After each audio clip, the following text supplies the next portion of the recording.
Iată, doamnelor și domnilor, cum se pregătește un teren de fotbal în Istanbul, Turcia. Domnul din imagine de o oră se plimbă pe acest teren, încercând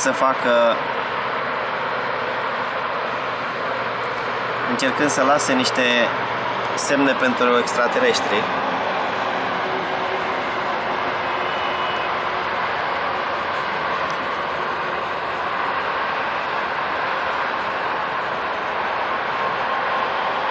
Și pregătește terenul pentru elevii care vor veni să joace fotbal în curând.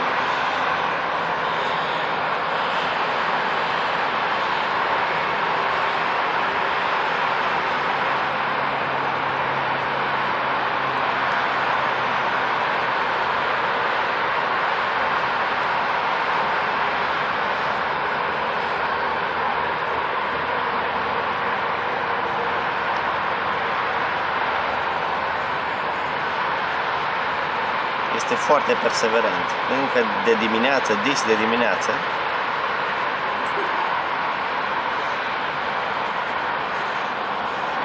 În Istanbul ninge rar și probabil este atât de fericit că vede zăpadă încât s-a gândit să se ude puțin la picior. Uitați-vă câtă perseverență, mare puțin și termină.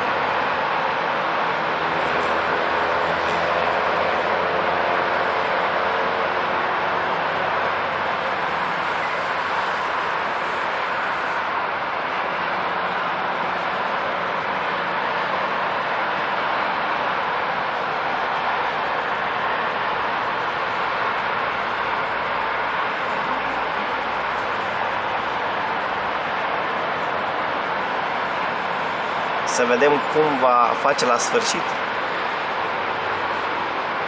Dacă va îndrăzni să-și strice munca de o oră, călcând pe diagonală.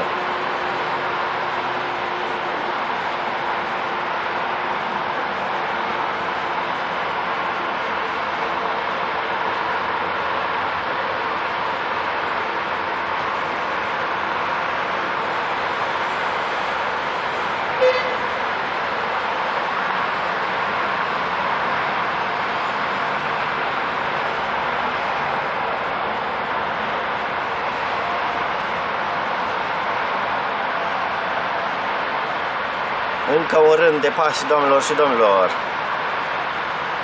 Acum e acum.